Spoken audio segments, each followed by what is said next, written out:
Uma excelente tarde aos amigos e amigas oftalmologistas que nos acompanham pelo Zoom e todos aqueles que nos acompanham também pela plataforma YouTube. Meu nome é Douglas Frisco e em nome da House of Vision, temos o grande prazer de apresentar a terceira edição do H-Vision Academy Webinar, Lasers em Glaucoma. No dia de hoje, iremos abordar o tema iridoplastia e ângulo fechado, como o argônio. Para compartilhar as suas experiências clínicas a respeito do tema, conosco os especialistas, a doutora Ana Elisa Coimbra, fellow na Unicamp e do setor de glaucoma do Instituto Benjamin Constant, o IBC do Rio de Janeiro. Doutora Juliana Almodin, oftalmologista especialista em glaucoma da Provisão, Hospital de Olhos de Maringá, fellow pelo Willis Eye Institute e aluna de doutorado de pós-graduação da USP. Dr. Guilherme Guedes, fellow em glaucoma na Yale University, Universidade de Gênova, Hospital de Olhos do Paraná e Oculares Oftalmologia Avançada. No dia de hoje, o nosso moderador é o Dr. Vitor Civintal. Com vocês, segue a palavra do mesmo. Tá ótimo. Obrigado pela presença de todos. Hoje a gente está no terceiro dia desse curso de lasers em glaucoma, voltado para aqueles que são mais comuns na prática do generalista, tá? Então, vocês que estão participando hoje, se sintam muito à vontade de mandar perguntas sobre o laser, pode ser do próprio IAG da semana passada, pode ser do argônio, tá? Do argônio da iridoplastia que a gente vai falar hoje. Mandem pergunta, batem papo com a gente, tá? Aqueles que quiserem apresentar algum caso, manda aqui na mensagem, que daí a gente abre para vocês. E seria interessante vocês falarem mesmo ao final. Então, vão fazendo as perguntas, vão anotando, que a gente está aqui com o maior prazer para contribuir, tá? É muito mais uma troca de experiência do que uma aula falando o que é certo, o que é errado, porque isso não existe. Então, hoje a gente vai dar continuação à semana passada, que começou com o ângulo fechado, tá? Então, a Ana Elisa vai começar a falar um pouquinho da prática, bem rapidamente, da prática de gonioscopia de uma forma prática, como se inicia. Ana, com você, por favor.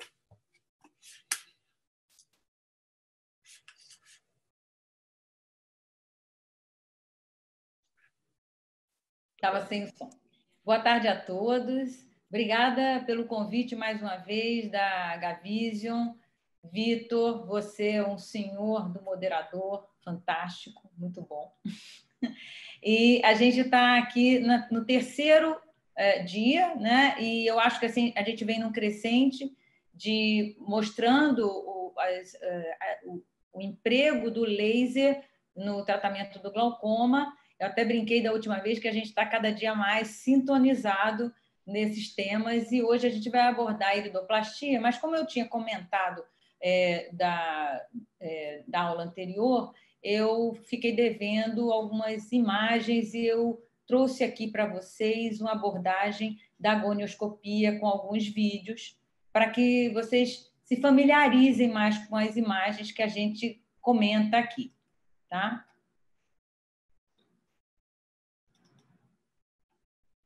Oh, peraí, vamos lá.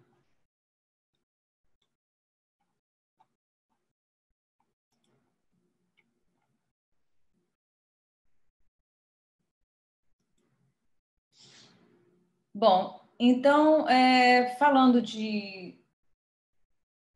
da gonioscopia, antes de comentar sobre a gonioscopia, eu queria falar sobre uma avaliação periférica da câmara anterior, que é a classificação de Van Herk.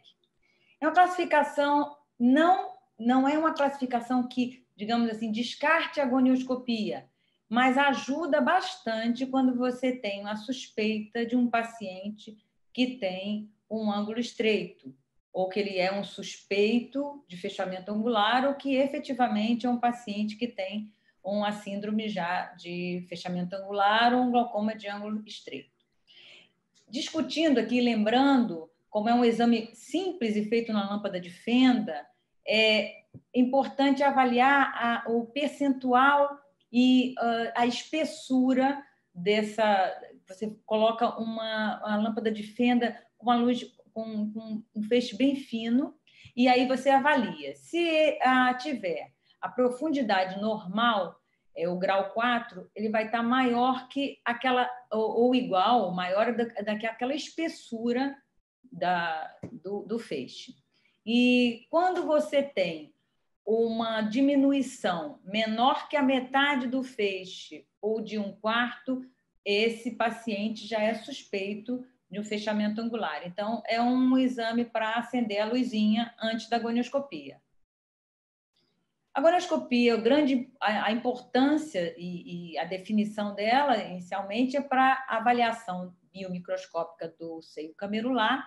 E a sua grande importância é porque é um exame oftalmológico completo e que ele dá o nome, ele dá o sobrenome do glaucoma do paciente, né? O que a gente vem falando. Então, é um exame fundamental e indispensável em pacientes portadores de glaucoma, hipertensos oculares ou em pacientes suspeitos, segundo a definição e o conceito pela Sociedade Brasileira de Glaucoma,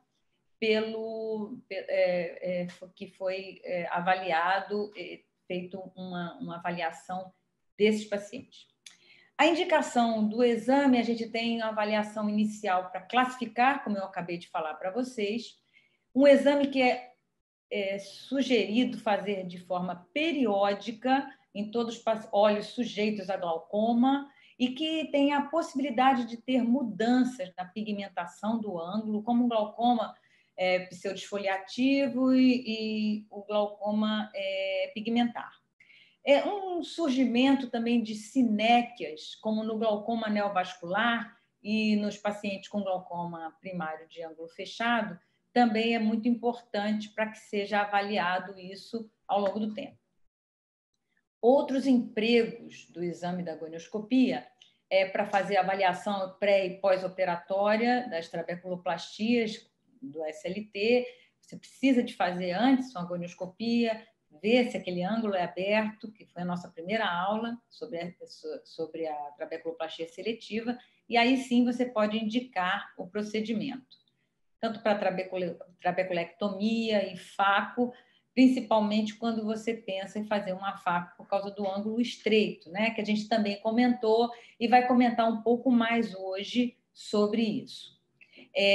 Pós a iridotomia periférica laser ou a iridoplastia, que a gente vai abordar hoje, a doutora Juliana vai fazer a abordagem, mas é importante porque depois da iridotomia, que a gente comentou na última aula, a gonioscopia mostra se esse ângulo ele conseguiu abrir o ângulo ou não. E aí esse diferencial é muito importante em relação ao próximo passo se dá no tratamento do paciente.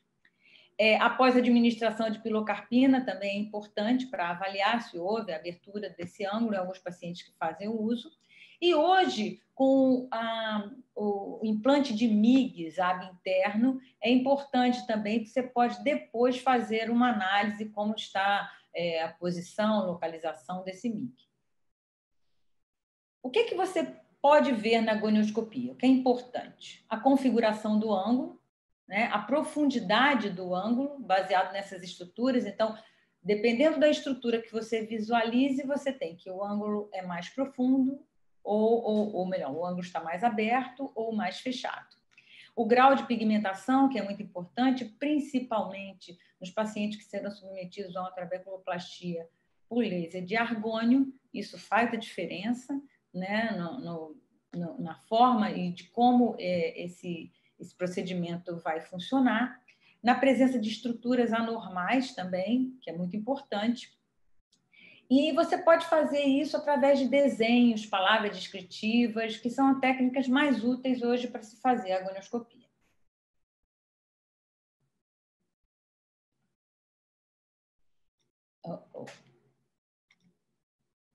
Uhum. Peraí. Anatomia gonioscópica, a gente já tinha abordado da outra vez. Então, você tem uma análise do ângulo, aqui o ângulo com todas as suas estruturas, que são visualizadas, e as estruturas adjacentes. Aqui, como a gente vê o ângulo quando você visualiza na lâmpada de fenda com a lente de gonioscopia. Aqui eu vou mostrar um vídeo sobre um exame de gonioscopia com ângulo aberto, tá?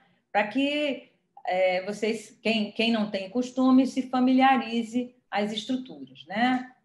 E aí vocês podem avaliar e ver a pupila, a íris, a faixa ciliar, o esporão escleral, o trabeculado pigmentar e a linha de Schwalbe. E a córnea aqui em cima. Aqui a gente fala sobre quais as lentes. Esse slide eu até já coloquei na apresentação anterior, mas é importante saber que as lentes mais bem utilizadas num paciente com risco de um glaucoma de ângulo fechado são as lentes que podem ser utilizadas para indentação. E essas lentes são as lentes indiretas que fazem indentação, elas são essenciais exatamente porque, com esse mecanismo de indentação, você pode apoiar a córnea sem necessidade do interface com viscoelástico, que você utiliza geralmente na lente de Goldman, e elas permitem que essa indentação, pressionando a córnea levemente contra o olho, você pode deslocar posteriormente o diafragma írido cristaliniano e possibilita a diferenciação entre um paciente com suspeita de fechamento angular, né, um fechamento angular aposicional e um fechamento angular por sinéquias anteriores e periféricos. Então, essa lente. Aqui o mecanismo de indentação mostrando esquematicamente que há uma mudança aqui, uma abertura do ângulo e, consequentemente, a visualização dessas estruturas. Várias classificações existem. A de Schei, de Spaeth, são classificações com bastante detalhes, minuciosas, muito importantes, principalmente para a gente, para os glaucomatólogos, né, que trabalham com isso. Mas quem faz oftalmologia geral, o mais importante é analisar as estruturas que você visualiza efetivamente, né? Então, essa classificação baseada em visualização da estrutura facilita o exame, deixa ele muito mais simples, mais intuitivo para todos os oftalmologistas. E facilita a documentação gonioscópica, fazendo aquele X, né, que a gente faz, e avaliando aqui sem indentação, paciente com suspeita de fechamento angular, e depois que se faz indentação, visualizando o esporão escleral e nos lugares em que a goniosinéquia faz um traço perpendicular, mostrando que nesses locais as goniosinéquias existem. O que mostra essa importância? Primeiro, que você faz uma documentação disso e depois você pode acompanhar esse paciente para ver se há uma mudança desse padrão. Aqui mostrando um exame com indentação, né? Inicialmente um paciente com o ângulo, com a posição do ângulo, e depois fazendo a indentação com a lente, o ângulo começa a se abrir, né? É importante também, você começa a observar também o feixe luminoso, né? E aí consegue visualizar. Todo esse procedimento é feito nos 4 quadrantes, né? Fazer esse exame 360 graus. Aí consegue visualizar.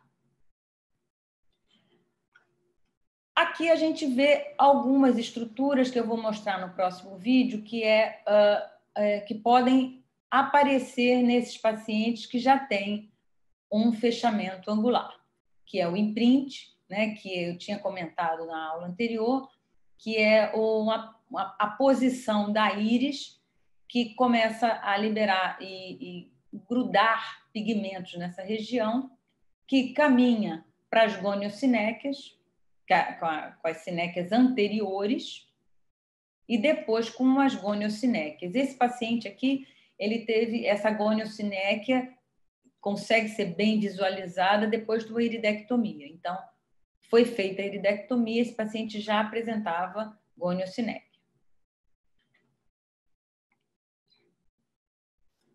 Aqui também outro vídeo mostrando o exame e aqui a visualização das goniocinéquias.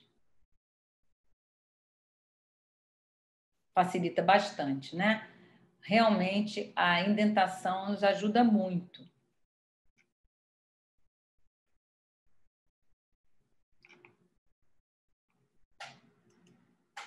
Outro vídeo, hoje eu caprichei nos vídeos, mostrando aqui, ó, mostrando bem as goniocinéquias. Esse caso desse paciente, esse paciente já com glaucoma de fechamento angular, já bastante alteração.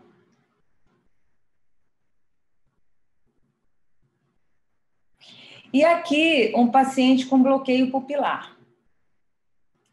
E que praticamente a gente não consegue, mesmo com a indentação, não ver o ângulo, né? O ângulo está todo... A gente não sabe ainda se é só... Está difícil de ver o bloqueio pupilar, não consegue abrir.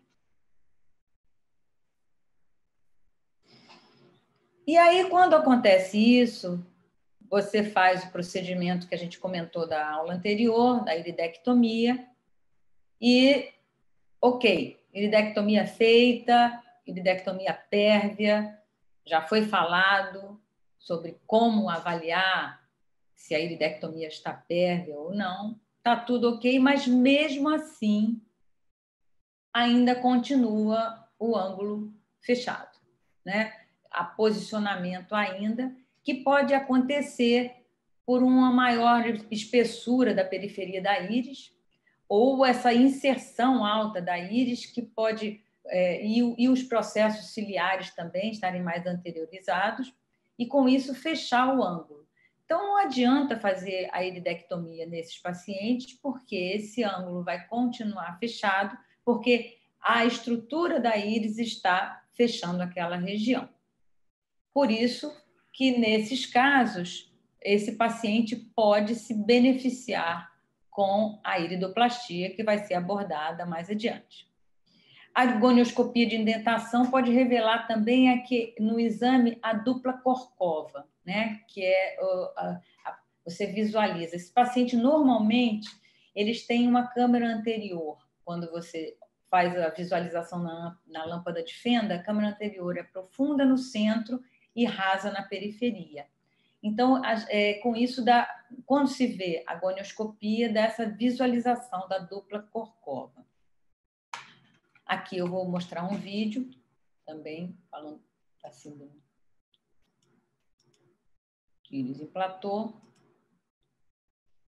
E aqui a gente vê o ângulo também, mesmo depois da iridectomia, continua o ângulo fechado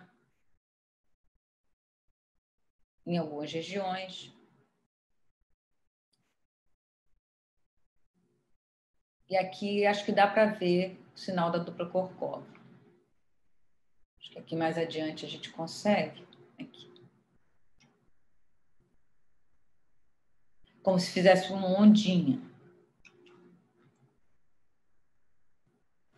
E o tratamento preconizado para esses pacientes, então, seria a iridoplastia laser. Eu não vou me estender em iridoplastia laser, porque a doutora Juliana Almodin vai falar sobre o assunto. Mas a indicação principal é a íris em platô, né? Então, se após a iridectomia e a gonioscopia demonstrar que é uma persistência do fechamento angular posicional, deve-se considerar essa possibilidade da íris em platô e a necessidade desses tratamentos adicionais, tanto o tratamento com o laser, que vai se falar, como é que hoje ele é encarado, né? Se ele e é isso que está até na chamada da aula sobre isso, e outras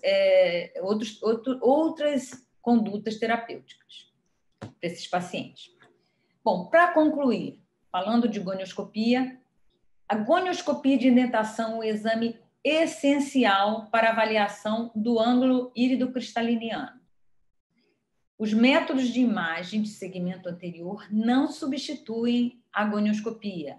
Mesmo o OCT de câmara anterior, os UBM, são exames que ajudam bastante na avaliação, no diagnóstico, mas eles não substituem o exame de gonioscopia, que é um exame simples feito no consultório. A gonioscopia deve ser repetida após toda a iridectomia para verificar o grau de abertura angular e a presença da extensão à altura das gonocineques e a presença de componentes adicionais ao processo de fechamento angular. Então, agora eu vou passar a palavra para a doutora Juliana Almodin, que vai falar da técnica de iridectomia. Estou aqui hoje atendendo, né, com todo o aparato do COVID e vamos continuar, então, o nosso encontro. Obrigada.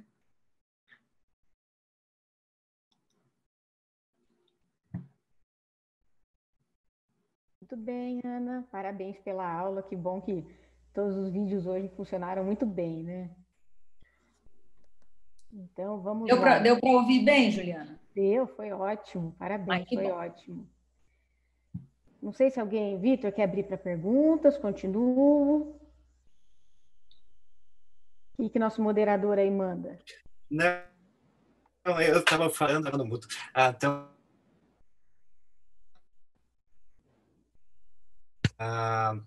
convidar, lembrando que isso daqui é para vocês, é para discussão, tá? E é para ver o que vocês podem fazer no dia a dia. Assim, eu tenho o laser laser, que é o argônio da HV, eu tenho XYZ. Vamos aprender o que a gente pode tirar desses lasers para usar no consultório tudo aquilo que a gente tem, tá? E para muito disso que se faz, não precisa ser um especialista de glaucoma, precisa entender a situação e saber como usar aquele laser. Então, aproveitem para perguntar. Se a gente souber, a gente vai responder. Se a gente não souber, a gente não vai responder, tá? Agora a gente falou a semana passada de iridotomia, repetimos um pouco da gonioscopia, e agora a gente vai falar quando a iridotomia não funciona por algum motivo. O que a gente pode fazer? A Juliana vai apresentar sobre iridoplastia. E para vocês entenderem um pouquinho da lógica de hoje, a iridoplastia, a Juliana vai falar um pouquinho dela, se ela é ainda tão usada, mas por causa disso existem outras opções como a fasectomia. E por causa disso, o Guilherme depois vai falar mais do Eagle Study, eu vou falar um pouquinho da cirurgia da catarata, e a gente vai pincelar alguns outros usos do argônio. Tudo isso hoje de forma bem rápida, que tem várias outras aulas acontecendo um pouco mais tarde. Então, Ju, obrigado por participar. Vamos começar com a iridoplastia, por favor. Vamos lá. Mais uma vez, obrigada ao pessoal da Gavision e ao Vitor também pelo convite. Então, o que é a iridoplastia? A iridoplastia é um tratamento que tem como objetivo promover a abertura do fechamento aposicional do ângulo camerular. Quando que a gente indica a iridoplastia? Em situações que a gente tem um fechamento agudo do ângulo ou em causas que predominam os mecanismos de bloqueio não pupilar. E o que é a iridoplastia? Nada mais é do que a aplicação de disparos que são feitos na periferia da íris. Só um minutinho, Ju.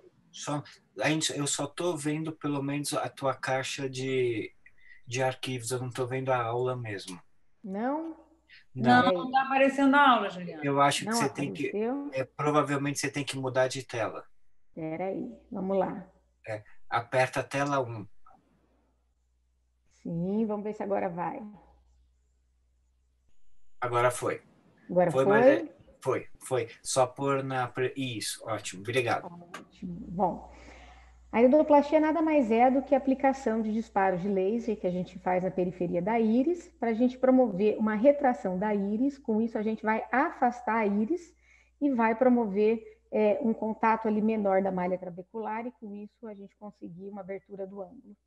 A primeira vez que a técnica foi descrita foi em 1977, mas o que eles observaram é que os parâmetros que eles utilizavam no laser acabava causando uma queimadura penetrante, principalmente a nível endotelial, e acabava sendo muito pouco eficaz na contração da íris. E aí começou-se a usar como terapia adjuvante no fechamento do ângulo, ou seja, não substituindo a iridectomia, mas sim quando a gente não conseguia uma iridotomia eficaz ou uma iridotomia que fosse eficiente. A iridotomia continua ainda como tratamento de primeira linha do bloqueio pupilar. E o que a gente usa para determinar a iridoplastia ou não? Então, a gente tem que conhecer determinados aspectos gonioscópicos, como a Ana acabou de falar, principalmente ali na íris em platô, e a gente tem que se familiarizar com o reconhecimento de mecanismos e de estruturas anatômicas no fechamento do ângulo.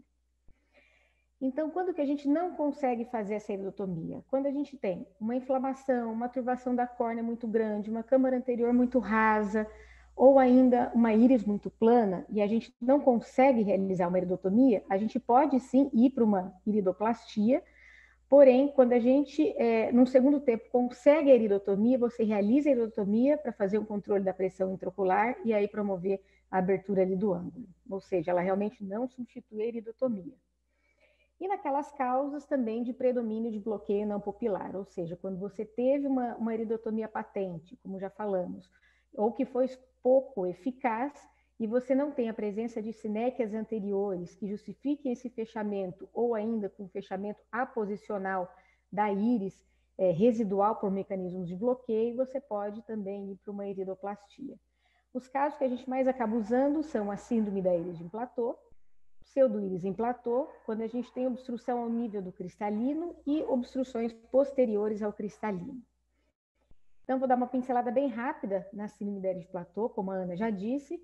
Primeira coisa, o que é a íris de platô? Nada mais é do que uma anteriorização ali da íris. Então, a gente tem uma anteriorização ou um alargamento do corpo ciliar. Com isso, ele vai estar empurrando a periferia da íris em direção à malha trabecular e aí você acaba tendo o contato ali da íris com o trabeculado e acaba tendo o fechamento desse ângulo. E aí, geralmente, você faz o quê? Você faz uma iridotomia primeiro. E aí, depois dessa iridotomia, se você ainda continuar com uma rotação anterior do corpo ciliar, com ausência do suco ciliar, com angulação da íris, com uma íris central plana ou ainda um contato írido-angular acima do esporão escleral, você realmente está diante de uma síndrome da íris de platô. Então, aqui embaixo tem uma figura só para mostrar para vocês um caso, ó, que a gente tem aqui esse contato, e aí depois da iridoplastia, que a gente consegue aqui a abertura do ângulo. Acho que hoje em dia é a principal indicação que a gente ainda usa a iridoplastia. Ju, desculpa, posso só interromper um pouquinho, que é tão interessante? Volta um slide. Nota quando fez o laser aqui, olha o que acontece aqui, afinou a íris também. Tá? É difícil de ver essa imagem assim tão bem feita.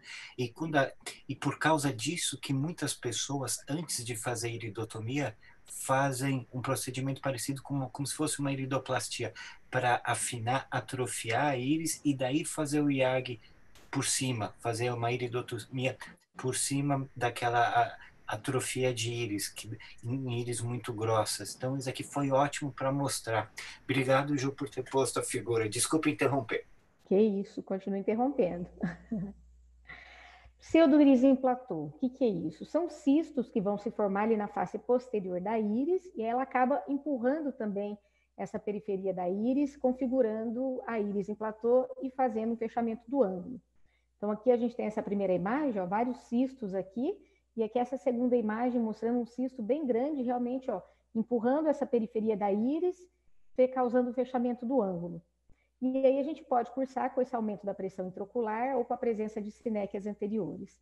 Existem casos na literatura mostrando boa resposta ainda nesses casos à iridoplastia, porém são casos muito raros também da gente pegar no consultório. E quando a gente tem obstrução ao nível do cristalino, ou seja, são aqueles cristalinos intumescentes, ou quando a gente tem ainda um anteroposicionamento do cristalino, e aí você acaba levando a um fechamento secundário do ângulo, e esse fechamento ele pode ser tanto agudo como crônico. Geralmente esses casos são poucos responsivos à iridotomia, e a iridoplastia ela pode reverter o bloqueio, mas acaba sendo situações que não vai durar por muito tempo. E aí começou-se a fazer a extração do cristalino, que hoje em dia tem sido o método de eleição, e que o Guilherme vai falar para a gente daqui a pouco no Eagle Study. Uma das coisas que o estudo faz é comparar a extração do cristalino transparente, e eles avaliaram isso comparando ao tratamento convencional, que seria uma iridotomia, aliado ao tratamento clínico, e ainda poderia ter uma eventual iridoplastia. E foi relatado realmente uma melhora na qualidade de vida dos pacientes também, um resultado melhor em relação ao controle pressórico. E também em casos de obstrução posteriores ao cristalino. Que causas seriam essas? Bloqueio ciliar ou um síndrome de inversão do moracoso. Aqui nessa foto mesmo, a gente tem uma foto da síndrome de inversão do moracoso, ou seja, um glaucoma maligno, né? O moracoso causando esse misdirection e aí causando o fechamento do ângulo. Quando a gente tem também um edema de corpo ciliar após uma fotocoagulação de retina, pós-cirurgias de descolamento de retinas, inflamações e esclerites posteriores, que você acaba tendo um empurramento ali do diafragma cílio cristaliniano também. Todas essas são situações que causam fechamento secundário do ângulo e a gente não consegue ter uma iridotomia eficaz e aí você acaba indo para uma iridoplastia também. E qual que é a técnica? Como que é realizado? Então aqui a gente tem um vídeo.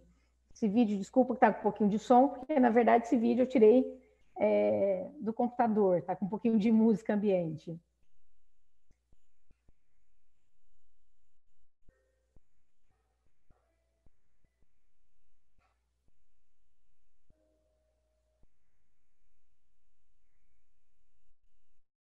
Não é um vídeo meu, mas se vocês notarem, não é uma técnica difícil, é bem tranquilo. O que você vai fazer são disparos de laser de argônio ali na periferia da íris, e vocês vejam que quando é disparado o laser, realmente ele tem ali uma contração do tecido, e aí você acaba liberando aquele espaço ali no ângulo. A técnica ideal seria você fazer spots grandes, acima de 200 micras, de longa duração, maior que 0,2 segundos, usando poder baixo, menor de 400 milivolts, e geralmente fazem 10 a 15 marcas na periferia da íris. Logo que começaram as técnicas, em 1977, 1980, eles costumavam fazer 360 graus da íris. E aos poucos isso foi variando. Hoje em dia a gente vê autores que fazem 180 graus, autores que fazem 360 graus. Mas o que a gente vê, na verdade, é que a técnica tem sido cada vez mais abandonada pela eficácia de novos métodos que vêm surgindo, especialmente com a retirada do cristalino transparente. E quais são as contraindicações da iridoplastia? Quando a gente tem um edema acentuado da córnea, quando você tem edemas pequenos ou até mesmo edemas moderados, você pode realizar a iridoplastia. Quando tem uma opacificação extensa da córnea, uma câmara anterior muito rasa ou ainda um fechamento secundário por sinéquias ou membrana neovascular ou ainda as síndromes iridoendoteliais. E quais são as complicações que a gente pode ter? Irite, queimadura corneana endotelial, podemos ter aumento transitório da pílula, cicatrizes pigmentadas, atrofia da íris e dilatação permanente também. Quando eu fui procurar na literatura alguns trabalhos para falarem sobre a eficácia da iridoplastia, a gente vê que está cada vez mais difícil as publicações, porque realmente tem ficado um pouco para trás. Eu achei trabalhos, inclusive, do próprio autor da técnica, que foi o Ritchie, em que ele mostra uma série de 14 casos que ele realizou e num segmento assim, de até 6 anos, ele teve uma eficácia moderada, mesmo associando a tratamento clínico com uso de pilocarpina ou outras medicações. Também achei um outro estudo em pacientes na Ásia, por fechamento de ângulo, em que eles compararam o controle pressórico após iridoplastia e o paciente com uso de prostaglandina, mostrando um controle pressórico melhor até com prostaglandina do que com a iridoplastia. Então, acho que a iridoplastia tem seu uso ainda, mas em pontos muito cruciais e realmente, especialmente quando a gente não tem uma iridotomia que funcione, ou ainda com a síndrome de íris de platô. Acho que hoje em dia a íris de platô seria a principal das indicações. Concluindo, nos anos 90 ainda tinha entusiasmo muito grande com a iridoplastia, porém a gente acabava vendo o quê? Que nessas situações de fechamento de ângulo, que acabava sendo pouco responsiva, a iridotomia ela respondia bem, mas num prazo pequeno, acabava tendo ainda um insuficiente grau aberto ali do ângulo, e a gente também começou a pensar na presença de uma disfunção do trabeculado que podia levar ao aumento da pressão.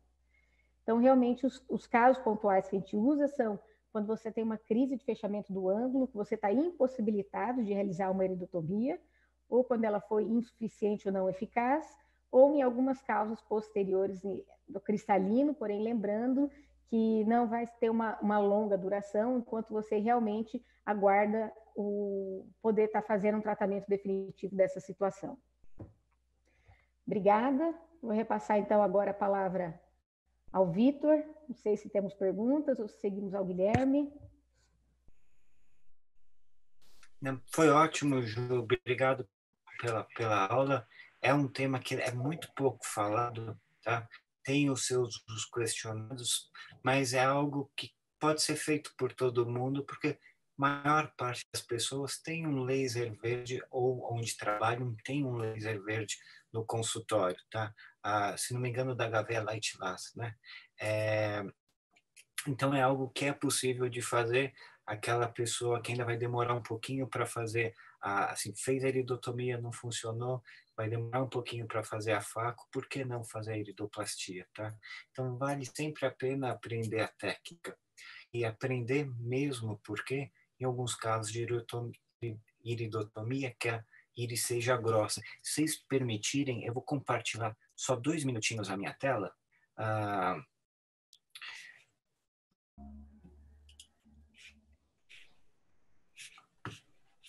Só para eu mostrar uma coisinha aqui na iridoplastia que a Juliana falou, tá?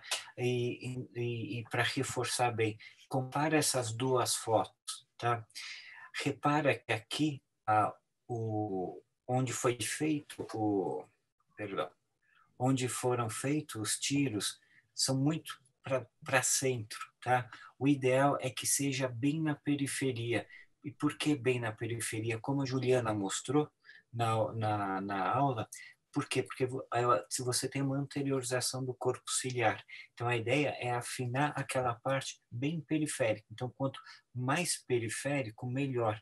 E não tanto central aqui. Aqui não vai fazer tanto efeito, além de ter sido um laser muito forte. Esses exemplos são do próprio artigo do Rich, tá?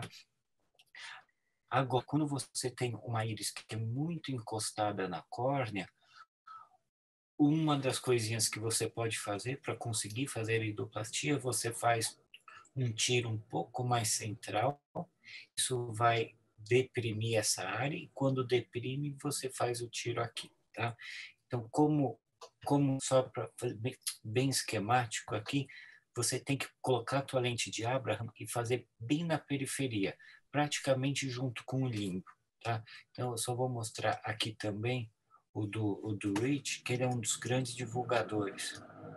Então, repara aqui, ó, que ele está indo praticamente grudado ao limbo, tá? E ele aperta até o final e forma uma marquinha aqui, tá?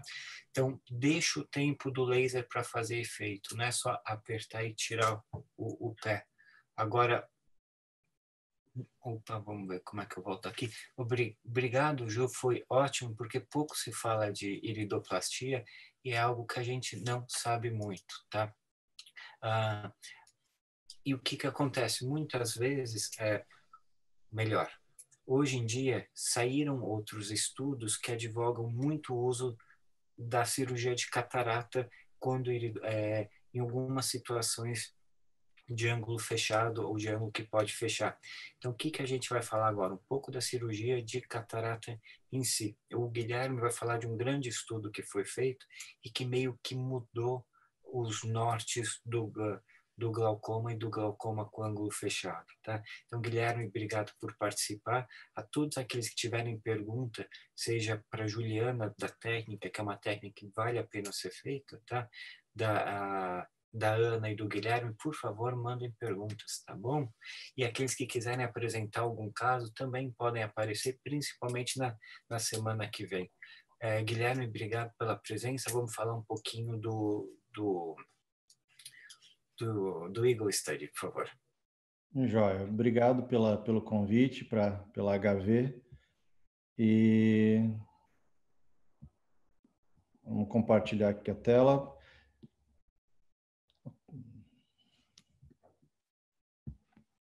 Ok. Bom, esse estudo, o Eagle, ele foi publicado em final de 2016 e ele trouxe algumas quebras de paradigma. Ele faz a gente questionar e até pensar de uma forma um pouquinho diferente. Mas ele, falando rápido, sem pensar, ele pode induzir alguns erros, tá? Então é melhor conhecer alguns detalhes, que é isso que eu vou focar agora nessa apresentação. Aqui está a referência do estudo, bem legal para quem opera catarata e gosta, vale a pena dar uma lida com bastante cuidado nesse estudo. Então, eu vou destacar os principais pontos. Por que ele foi tão valorizado? Ele foi um estudo prospectivo, randomizado, feito em grandes centros, principalmente no Reino Unido, e, primeira vez que eu vou falar, atenção, destaque para cirurgiões de catarata experientes. Tá? Bom, primeiro, peço que só um pouquinho que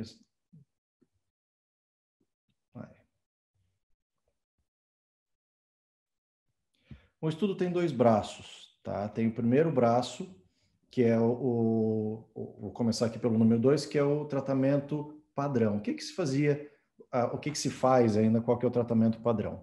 Para pacientes que têm ângulo fechado, eu já vou descrever daqui a pouco os casos do estudo, se fazia iridotomia periférica, se não abriu, como a gente falou na aula anterior, se não abriu, começava a medicação ou iridoplastia, como a doutora Juliana acabou de comentar. Se não funcionou, ia para trabeculectomia. Esse é o padrão.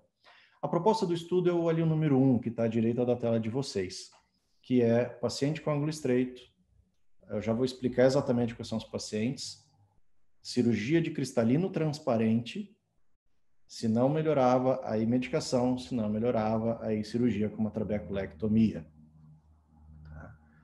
Então, esses são os dois grupos que a gente está comparando. Tratamento, toda vez que eu falar tratamento padrão, imaginem o número 2 e o grupo de cristalino transparente, o número 1. Observem que é uma cirurgia de cristalino transparente num paciente que você acabou de diagnosticar um ângulo fechado.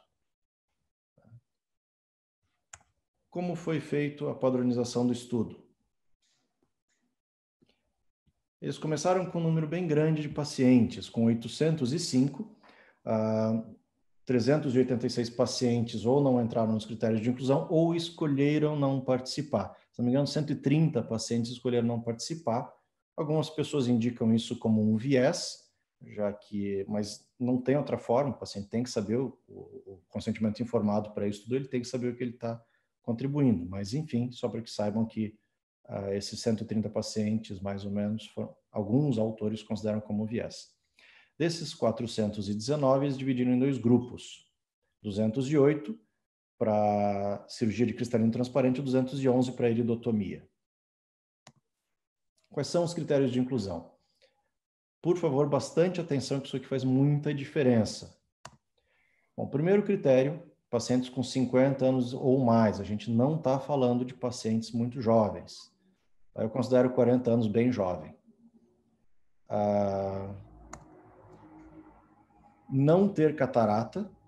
Tá? Então, quando a gente sabe, isso não tem nenhum mistério. Quando o paciente tem catarata, por critério de acuidade visual, de intumescência do cristalino, ele tem sua indicação. Aqui a gente está falando de pacientes com cristalino transparente, pacientes com boa visão.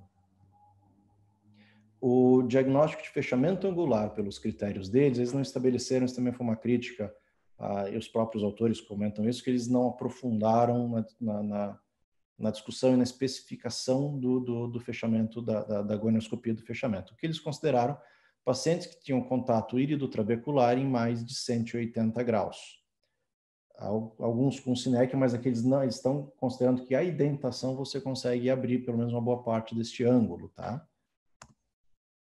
E com PIL, com pressão maior do que 30 milímetros de mercúrio, ou seja, uma pressão alta, ou glaucoma. Ou seja, paciente sem glaucoma, com pressão alta, maior do que 30, e fechamento angular na gonioscopia. Ou fechamento angular na gonioscopia e glaucoma, ou seja, lesão de nervo ou campo e pressão maior do que 21.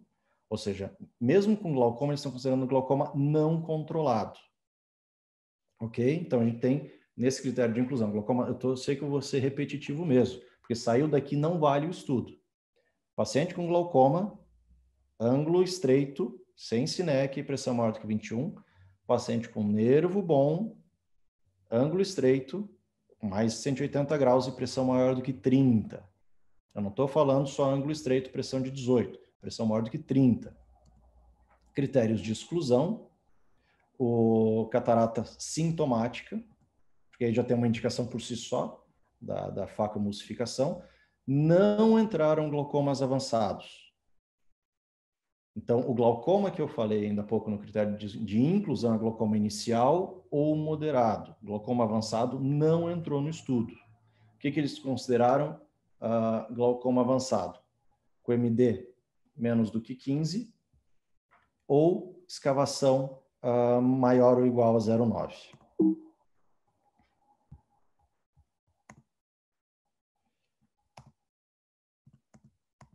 Perdão.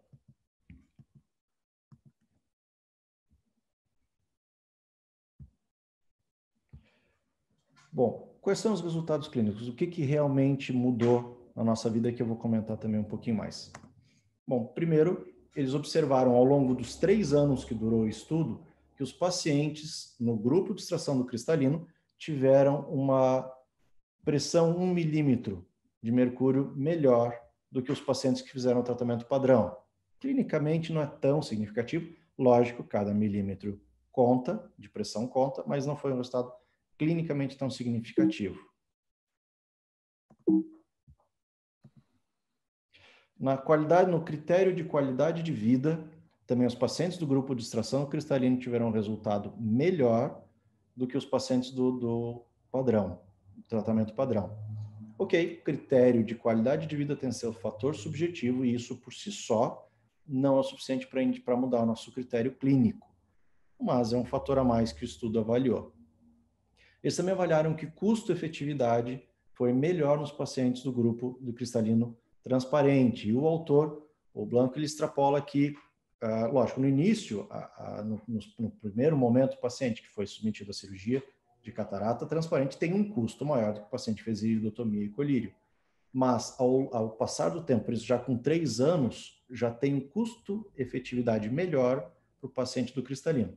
E os autores acreditam que, se isso for extrapolado para 10 anos, o custo da extração do cristalino transparente fica ainda mais interessante.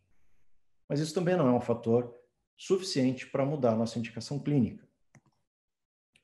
Agora, aqui sim, a gente tem um fator que faz a gente começar a pensar. O grupo que teve extração do cristalino transparente teve menor necessidade de cirurgia antiglaucomatosa e suas complicações, e também menor uso de medicação. E o número foi significativo. Do grupo dos pacientes que fizeram extração de cristalino transparente, 1 precisou ir para cirurgia antiglaucomatosa em 3 anos, enquanto que os pacientes que fizeram iridotomia e medicação, 24 precisaram de cirurgia antiglaucomatosa.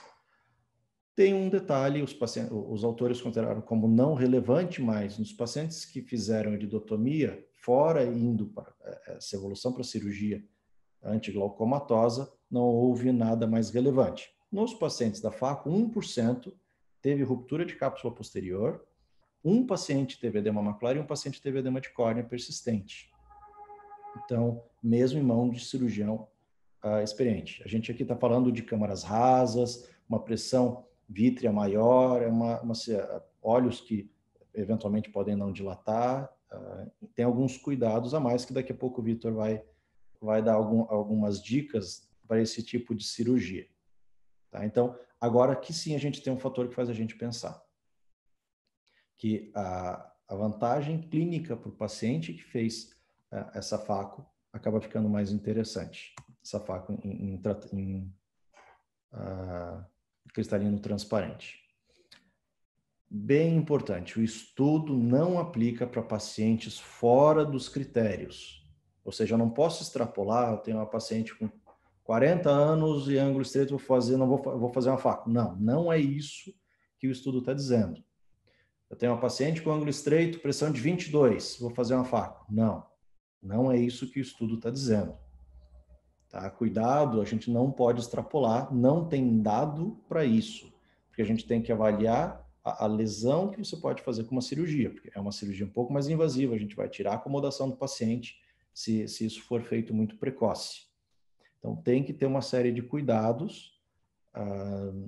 Mesmo assim, tem muitos autores que acham que isso é um começo de um pensamento, que não é tão simples você pegar um paciente com 50 anos de idade, sem glaucoma, com nervo bom, com pressão alta e câmara rasa, e indicar uma faco para ele.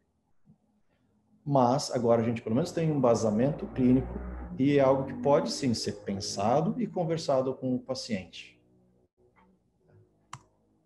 Obrigado. Vou passar para o Vitor agora, ele vai ter mais algumas dicas como eu falei, e os autores também, eles batem bem nessa tecla, os autores e quem comenta esse artigo do Eagle, quem operou são cirurgiões experientes. Não tem que cuidar, não é uma cirurgia de catarata usual, e tem alguns cuidados que o Vitor vai passar agora para a gente. Ótimo, obrigado, Guilherme. Foi ótimo para elucidar o porquê se fala hoje em dia da cirurgia de catarata para esse tipo de paciente, e principalmente você frisou quais são aqueles pacientes que isso é feito, tá? Que isso é muito importante e tem que ser bastante frisado para não levar isso como desculpa para todo mundo, tá? Vou fazer umas perguntas que chegaram para Juliana, perguntar se pode ser refeita a iridoplastia. Tá fechado o teu som.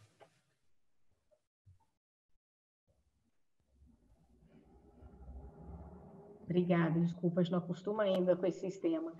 Na verdade, a endoplastia não, você só pode realizar uma vez, porque você acaba lesionando muito aquele tecido, e você tem que ter uma área sadia ali para vascularização ainda. Então, uma única vez sempre. Ótimo. Então, tá ótimo. Então, o que eu vou fazer? Eu vou falar um pouco da catarata agora, da cirurgia em si, tá? Daí a gente junta as perguntas que tiverem do Guilherme e para mim, porque daí uma coisa. Então, eu vou compartilhar a minha tela aqui. Eu vou falar um pouco das dicas para a cirurgia de catarata em pessoas que são suspeitas de ângulo fechado, que têm ângulo fechado, tá? Agradecer, claro, a House of Vision por ter convidado, tá?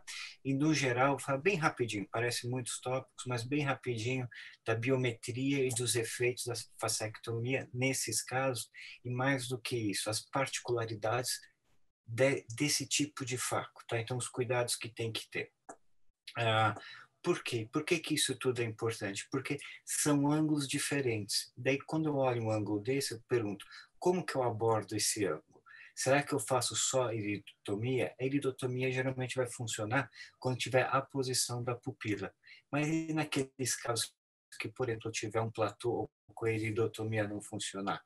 Daí sim eu faço a iridoplastia ou a cirurgia. Tudo isso dependendo de como está lá atrás, como a posição do corpo ciliar, o cristalino e causas ainda mais posteriores, como a Ana e a Juliana falaram na aula delas, tá? Ou mesmo um mix disso tudo.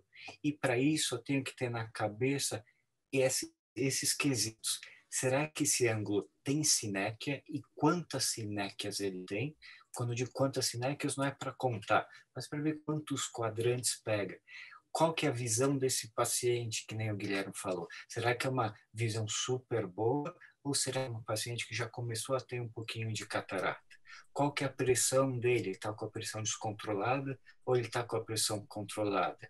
E a partir desses 3 pontos, principalmente, eu vou escolher que cirurgia ou que laser usar. Tá? Então, no Congresso de Glaucoma Mundial, em 2018, o TAN apresentou essas ideias de um modo muito bonito, tá? E ele falou que o objetivo do tratamento é tirar a maior barra de coluna de risco, escolhendo a ou as cirurgias que levem menor risco para o paciente. Então, por isso que eu tenho que saber qual que é o mecanismo que está causando esse fechamento do ângulo e qual que é o estágio da doença, qual que é o estágio não só da doença glaucoma, como qual que é o estágio da doença do cristalino, tá? E lembrar das barras, tá? O que quer dizer com isso? A barra de coluna. Lembrar que cada olho ou cada idade desse paciente, o que causa esse fechamento é diferente. Então, por exemplo, se a gente pegar nesse olho 4, o poder do cristalino que está gerando esse fechamento angular é muito maior do que nesse olho 1, tá? Ou quando o paciente vai ficando mais velho, isso também aumenta. E isso é essencial. Por quê? Porque a gente vê que se tirando essa lente, nesse caso aqui, o gráfico todo abaixa e ele teria um estágio antes, tá? Isso foi apresentado pelo Tan, não fui eu que fiz, tá? Agora, quais são os efeitos na anatomia do olho? Então, a gente sabe, quando a gente tira esse cristalino, a câmara anterior aprofunda 2 milímetros, ou mais de 1,3 vezes, tá? O ângulo pode ser aberto em 17 graus, tá? E a câmara anterior pode aumentar de 2 para 3 milímetros. E em UBM, o que foi achado? Que o fechamento de sinéquia foi de 260 para 198 graus, e a distância do ângulo de 824 para 1000, ou seja, amplia bem, aprofunda bem essa câmara anterior, como muda os outros parâmetros, tá? Mas e a pressão nisso? O que acontece com a pressão? Tá? Existem vários estudos falando sobre pressão, tá? Mas nesses estudos que relacionam com glaucoma, foram 12 estudos, diminuem em aproximadamente 30%. Isso em ângulos de ângulo fechado, cronicamente, tá? E esse outro estudo, o que ele mostra? Que quando você associa a cirurgia, você tem uma menor pressão, um menor uso de drogas, tá? Depois a gente vai comentar desses gráficos mais direitinho, mas eu quero que notem, nesse grupo, quando se faz a trabeculectomia, o que acontece ao longo do tempo, tá? Em comparação com quem faz trabeculectomia e cirurgia de catarata. Mas e a biometria? O que é importante de saber nesses olhos, tá?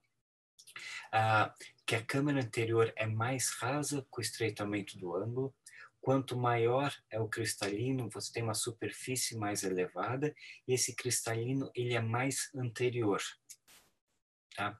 Ou seja, pacientes que têm esse ângulo fechado, quanto menor a distância da câmara anterior, maior é a chance de glaucoma de ângulo fechado, tá?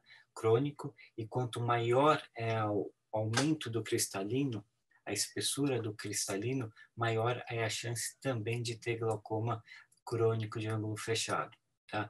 Agora, o que esse estudo, em especial, ele falou? Ele falou que quanto maior a espessura do cristalino, tá? Quanto mais anterior esse cristalino e menor a câmara anterior, mais chance o paciente com fechamento primário tem para evoluir para glaucoma de ângulo fechado, tá? Ou seja, tem esses fatores que ele apresentou aqui, podem predizer o risco de virar uma pessoa que tem uma predisposição para ter ângulo fechado em virar glaucoma de ângulo fechado. Então, o que quer dizer com tudo isso? Que esses olhos, essas pessoas que têm ângulo fechado, eles têm algumas particularidades, tá? Como a câmara anterior é muito rasa, principalmente na periferia. Muitas vezes, pelas crises que eles podem ter, o formato da pupila pode ser alterado, você pode ter sinéquias, tanto anteriores como posteriores, tá? Isso altera a tua cirurgia, e muitas vezes quando você tem crises, essa pupila fica tônica, como a gente vai ver mais para frente. Assim como a cápsula anterior, ela pode também estar alterada. E com isso, toda a estrutura da íris está alterada, como é visto no UBM, como eu já mostrei da outra vez. Então aqui o corpo ciliar anteriorizado e aqui o cristalino bem anteriorizado. Então, o que eu quero falar com isso? É muito diferente falar de uma cirurgia num olho normal, de uma cirurgia num olho com um olho que tem propensão a ter ângulo fechado, tá? Agora tem que ficar claro duas coisas. Ângulo fechado e hipermétrope são duas coisas diferentes, tá?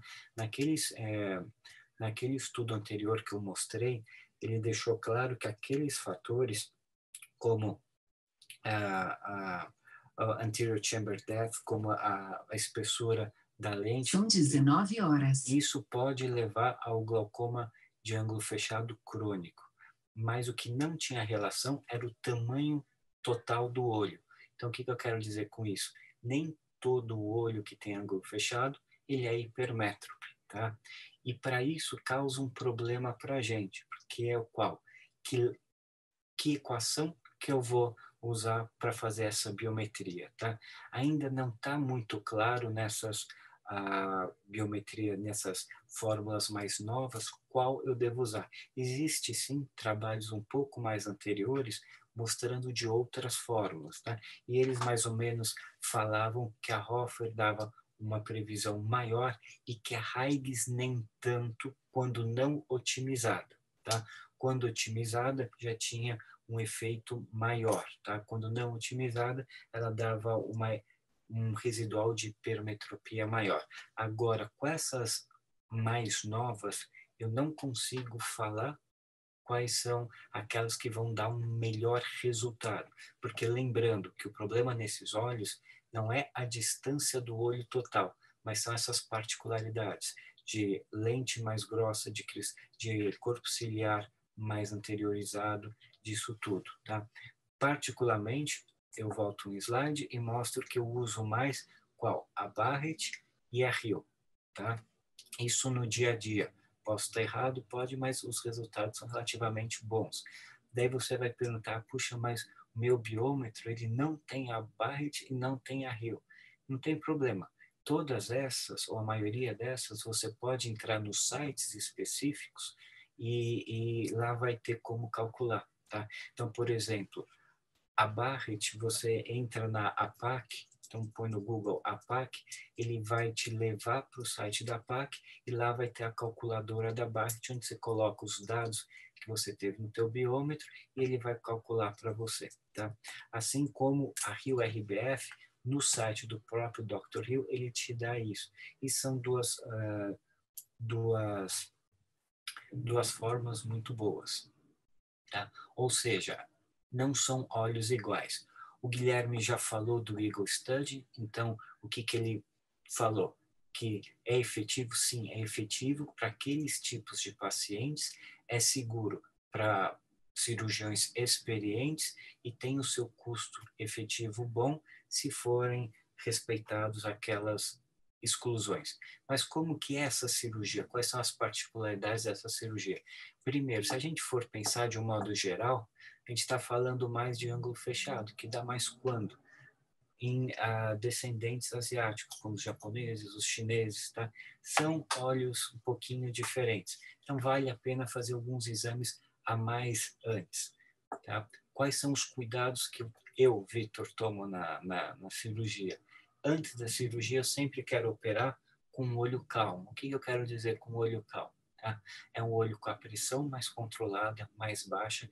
Eu não vou operar uma faco num paciente que esteja com a pressão totalmente descontrolada. Tá? Calmo no sentido, quanto menos colírio, melhor. Então, eu tenho a tendência a entrar com diamox para essa pessoa. Tá? Eu, Vitor, faço iridotomia nos pacientes antes de ir para a faco. Mas ele vai fazer a faco. Tudo bem, ele vai fazer a faco, mas a minha opção pessoal é sempre fazer a iridotomia antes. Por quê? Porque eu tenho medo que quando dilate forme um bloqueio. Isso já aconteceu? Não, nunca aconteceu. Existe a teoria, então por isso que eu tomo esses cuidados, tá? Anestesia. Cuidado, eles são hipermétropes. Hipermétropes são olhinhos menores, tá? Geralmente com a órbita profunda. Se você faz uma anestesia tópica, é uma cirurgia que pode ter as dificuldades maiores, você pode se complicar. Agora, se você fizer uma injeção peribulbar de anestésico, dependendo do volume que você colocar, você pode aumentar ainda mais essa pressão retrobulbar, tá? Então, você pode te dificultar bastante. Então, cuidado com a anestesia. Pessoalmente, nesses casos, ou eu faço uma peribulbar mais leve, tá? Ou eu faço até sedação com uma geral, dependendo do nível desse olho, do nível da quantidade de dificuldades que eu possa vir a ter. Então, se é um paciente que tem sinéquia, aquelas câmeras anteriores de menos de 2 milímetros, então eu sempre vou para a sedação.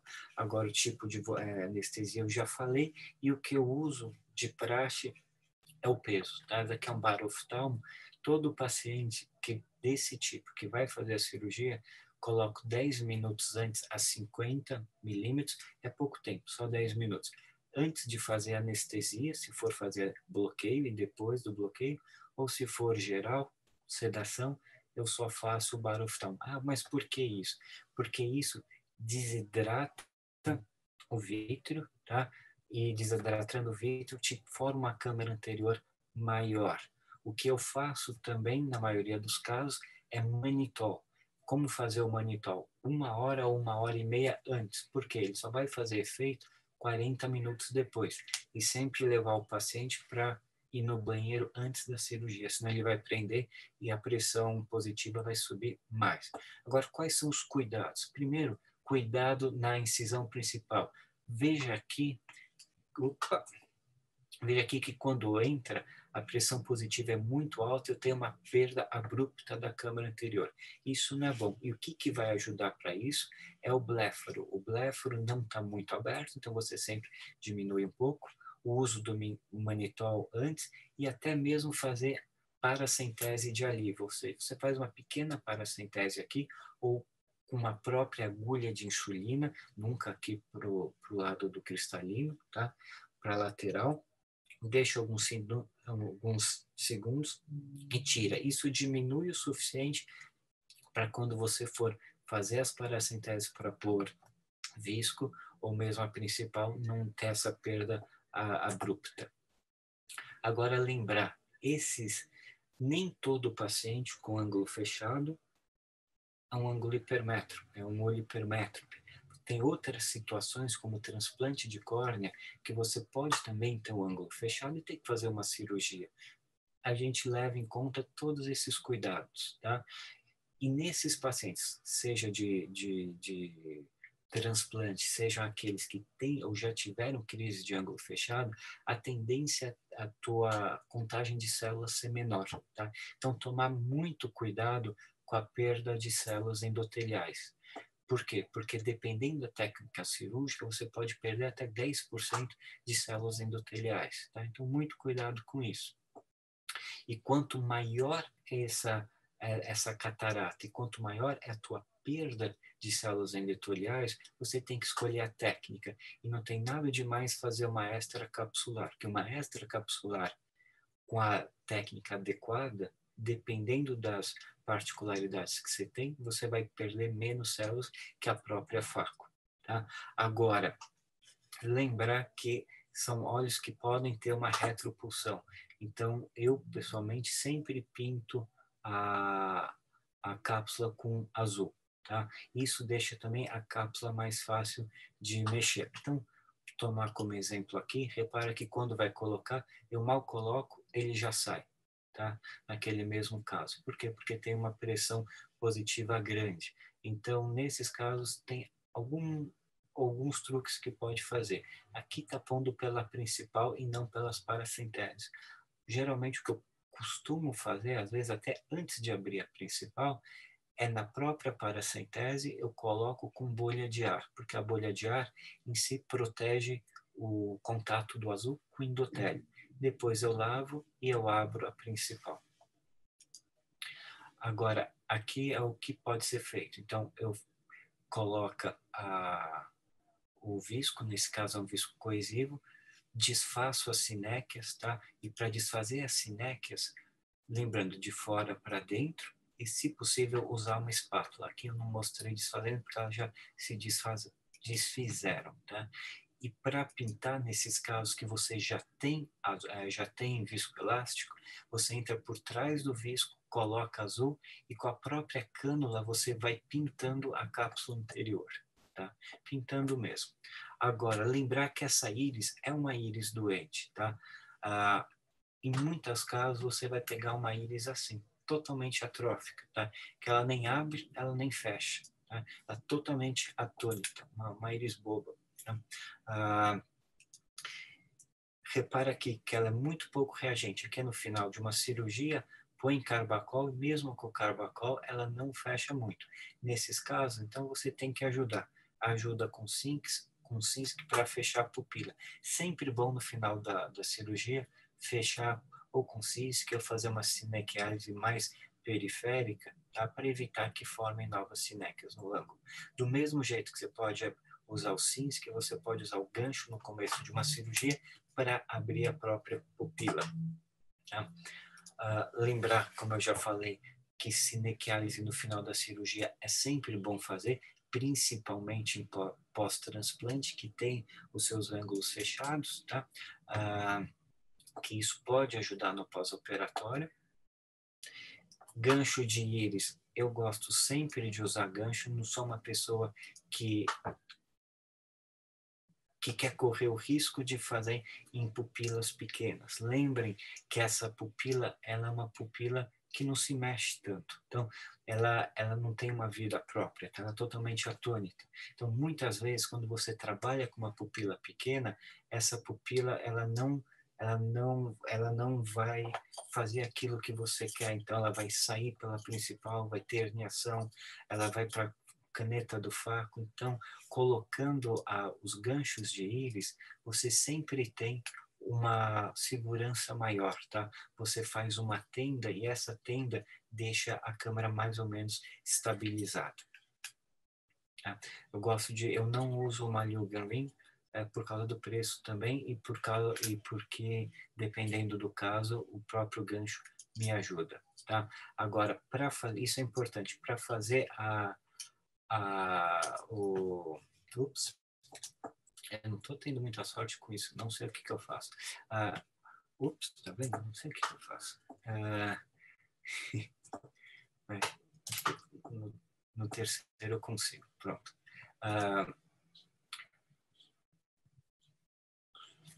Um minutinho.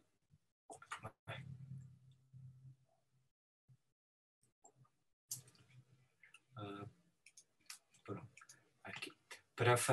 Para fazer a cápsula Rexis, isso é importante. Lembre, são óleos que têm a retropulsão. Tem óleo, esse cristalino, às vezes, por estar muito aumentado, você pode ter uma tendência a correr. Então, você pode usar algumas técnicas. Sempre usar o visco pesado, tá? Fazer uma pequena abertura, esperar sair e depois abrir, ou usar micro pinça. Agora, dependendo de quanta retropulsão tem, você pode fazer com o cistítomo entrando pela própria paracentese e não usar a principal para não correr risco de perder câmera. Agora, a Faco, independente da técnica que você use, o importante é sempre manter essa Faco no meio do olho, dentro do bag, para não perder células endoteliais. Tá? E naqueles casos que precisar, usar anel capsular. Agora, aqui de curiosidade, nesses casos mais difíceis, você pode entrar pela própria paracentese, seja com cistítomo, seja com esse microforceps, para fazer a própria Rex. Você tem um grau de controle maior. Independendo do tipo do caso, você pode fazer a extracapsular, passar mais rapidinho, que a gente já estourou no tempo. E aqueles casos tipo MIGS, por exemplo, no final você pode fazer como nesse caso que era um GAT, um ângulo que tinha algumas sinéquias, fazer uma sinéquia periférica com esse ganchinho aqui. Não necessariamente você precisa fazer um MIGS junto, mas se tiver sinéquia, pode fazer uma sinequiálise, tá? Agora, a sinequiálise funciona? Isso é muito discutível. Tem autores que dizem que sim, tem autores que dizem que não. E tem autores que dizem que, dependendo do mecanismo do fechamento, se for por sinéquia, se for por anteriorização do corpo ciliar, isso pode funcionar mais ou menos. Pessoalmente, eu tento fazer sinequiálise em todos os casos que tiver alguma sinéquia anterior. Bom, aqui eu dei um resumo nas particularidades da cirurgia. Se alguém quiser comentar alguma coisa, fiquem à vontade. Se tiver alguma pergunta para todos os palestrantes, por favor, fiquem à vontade. Só queria comentar na hora de fazer a guanocinequiálise com SINSC, cuidado para não desinserir a íris, tá? Tem que puxar com cuidado, não só puxar na tua direção, um pouquinho em direção para baixo. Para quem quiser, existe a Romex, enfim, ela tem uma espátula de íris que ela é bem fininha, ela é suavemente curvada para cima, ela é achurada embaixo, que é exatamente feito para você tirar um pouquinho a íris e não ter risco de desinserir a raiz da íris, tá? Eu faço como o Vitor falou, mas só cuidado para se puxar muito, realmente você pode acabar fazendo uma iridectomia. Eu quero fazer um comentário em relação ao estudo. Parabéns, tá? Todas as apresentações foram excelentes.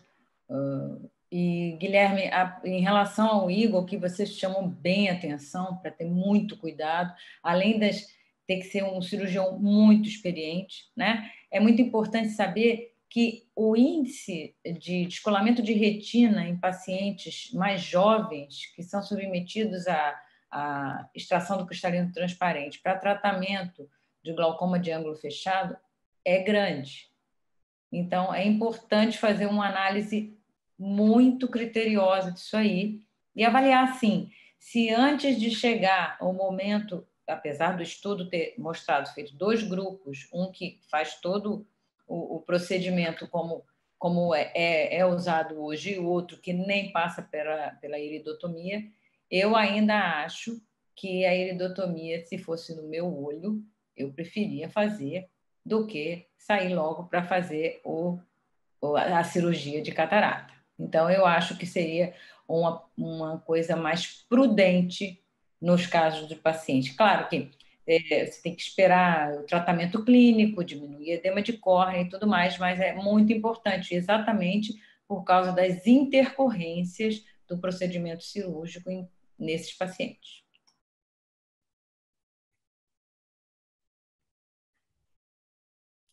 Queria fazer uma pergunta para o Vitor. Oi, faz. Vitor, quando você pega, né, pegando o gancho aí da aula que você deu da extração do cristalino, em que caso você faria só a retirada do cristalino e em que caso você associaria uma combinado, um procedimento combinado? Tá, em qualquer caso, né? Tá. Não, então, tudo depende do paciente. Então, por exemplo, o paciente ele já tem catarata ou não tem? Qual que é a idade do paciente? O que a gente tem que lembrar é que o paciente jovem, às vezes vem paciente jovem, principalmente nas faculdades, 40 anos, e já falam assim, vamos tirar esse cristalino, que o cristalino está ajudando a fechar o ângulo. Tomar muito cuidado, tá? Por quê? Porque a acomodação do paciente é algo muito importante, tá? A acomodação é algo que é difícil de acostumar sem ela, principalmente se você ainda tem um pouquinho. Então, esse é um dos cuidados também para optar por tirar ou não tirar o cristalino. Primeiro fator, tá? Segundo fator, a visão desse paciente, ele está pior, está um pouquinho pior, já tem um mínimo de catarata, daí pode ser tirado também, tá? Lembrar que são poucos os estudos que justificam a retirada do cristalino e isso poderia dar algum problema jurídico, tá? Outro é como que está esse glaucoma.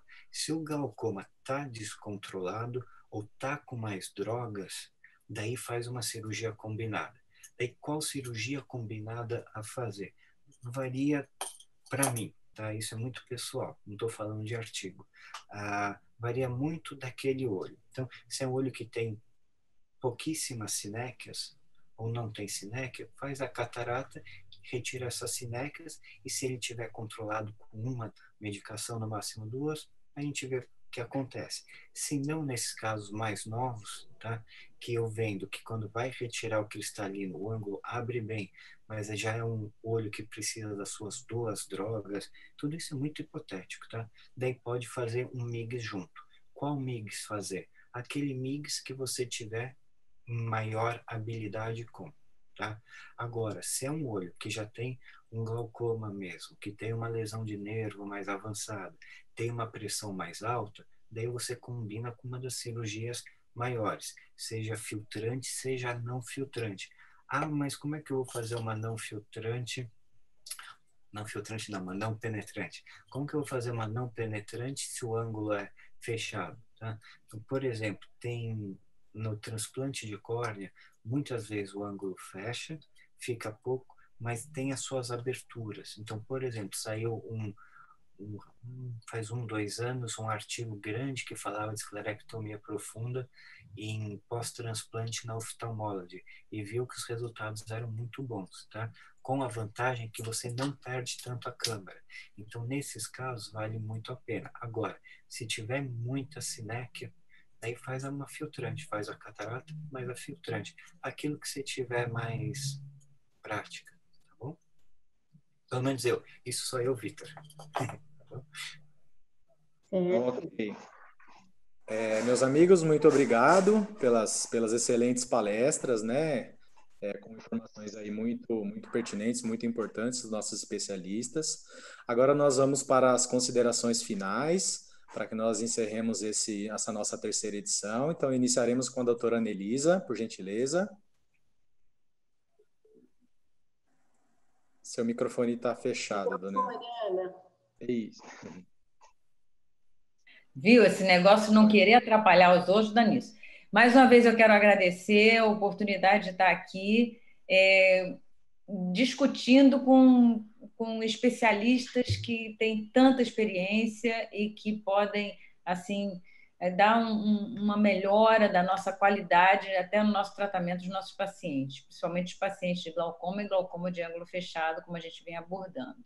Agradeço muito a oportunidade para a Gavi de estar aqui novamente, mas nós estaremos juntos na próxima quarta, será a nossa último encontro, né? E aí já vai deixar saudade. É isso aí. Semana que vem é o nosso último encontro. Muito obrigado, doutora Anelisa, doutor Guilherme. Bom, obrigado pelo convite. E o que vocês estão vendo aqui é o que eu acho mais bonito e mais interessante no glaucoma. Não existe uma receita de bolo, que é algo que você faz igual para todos os pacientes. Você tem que personalizar o tratamento de cada paciente. E às vezes é no detalhe, às vezes é a idade que muda, às vezes é o campo visual que muda, é a pressão, é a quantidade de ângulo. Não existe uma receita de bolo. Por isso que eu acho importante que você tenha várias ferramentas e que saiba usar, que é justamente isso que a gente está mostrando agora com iridoplastia, com FACO em pacientes com pressão acima de 30. É interessante conhecer esses detalhes para saber quando usar para fazer o melhor para o seu paciente. Obrigado. Muito obrigado, doutor Guilherme, doutora Juliana. Bom, boa noite a todos. Né? A House of Vision é uma empresa de excelência e foi muito legal ter aberto esse espaço para a gente aproveitar nossa pandemia e ficarmos sempre atualizados. Obrigado aos colegas aí que estão em casa também, deixando suas famílias de lado essa hora e se dedicando ao glaucoma. E semana que vem, quem puder e quiser trazer os casos clínicos também, acho que vai ser muito bacana a discussão. Até quarta-feira. Muito obrigado, doutora Juliana, doutor Vitor. Ótimo. Quero agradecer a todos os participantes que ficaram até agora, apesar de ter muitas aulas todos os dias, toda hora, tá? Agradecer o pessoal que falou, né, os palestrantes, inclusive eu agradeço e agradeço a House of Vision por ter dado esse espaço, ter convidado, e isso que a Juliana falou, nós vamos apresentar casos clínicos semana que vem, de tudo, seja cirurgia, seja laser, como fazer, em que casos fazer, mas vocês tragam seus casos também para tirar as dúvidas, tá? Não precisa ser um caso montado assim, olha, XYZ, o que vocês fariam? daí a gente discute, que quanto mais discussão, quanto mais interação, acho que legal vai ficar. E mais uma vez agradecer a House of Vision, espero ver todos semana que vem. Só um último comentário, eu coloquei o site que o Vitor falou da Barré. Barré, ele é australiano. O site da Ásia Pacific. Eu coloquei no bate-papo, para quem quiser entrar lá, vale a pena entrar, dar uma explorada. Eles especificam fórmulas para catarata, que você completa lá no teu paciente, eles utilizam a fórmula de graça. Eu coloquei ele no bate-papo. Tá certo. Gente, muito obrigado. Agradeço imensamente, primeiramente, aos nossos palestrantes pela disponibilidade, pela qualidade dos artigos que foram apresentados, pelas aulas. Muito obrigado. A todos que acompanharam na sala do Zoom, né? Muito obrigado por aqueles que estiveram aí, interagiram conosco, por todos aqueles também que estiveram no YouTube nos acompanhando. Muito obrigado.